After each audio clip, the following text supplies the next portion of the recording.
what's your take on current freight markets this year? There's a lot of uncertainty out there. How did Asia Europe contracting turn out? If I'm assuming that they're all signed off now, but maybe they're not. I did hear some people have been waiting for much later this year because there's been so many question marks at the start of 2025. And also, what's your view on the Trans-Pacific, which I know obviously is a much bigger part of your business, and I'm presuming you'll start negotiating that in the coming month or two. Well, you're English, so you knew who Mrs. Thatcher was. Well, I'm from Liverpool. I'm not sure does that count as English exactly? I don't know. 50-50. She wasn't popular in Liverpool, I don't think. But Not really. you can't buck the market, or you can't buck the market for very long. So I think the first thing I need is space protection. The second thing is price. I think in 2023, coming out of COVID, and 2025, coming out of the Red Sea crisis, the carriers are obviously keen to hold the prices up.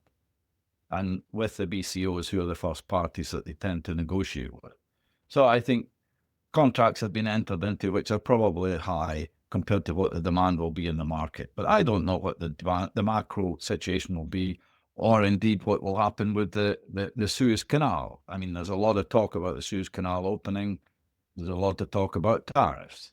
But all things staying the same as they are, I would suggest that it will be a softer market this year than it has been last year. And we shall see what the NVOs achieve.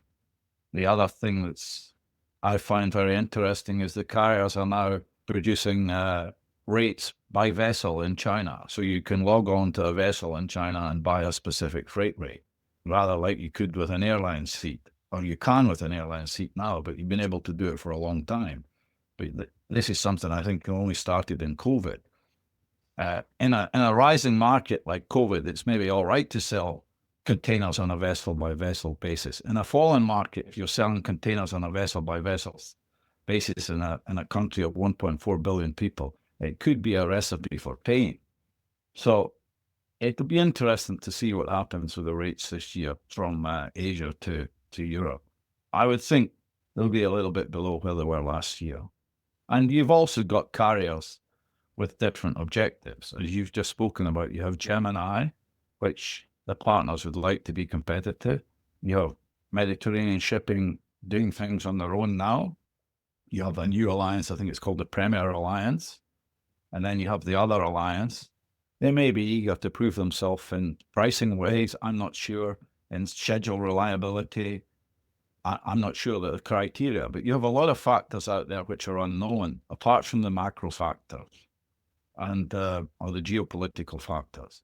So I think the market to Europe this year will be quite competitive. It will be a buyer's market. America, the TP market is generally a more stable market. Things have changed. I believe the pricing will be sensible and firm. That's what I would say on the USA.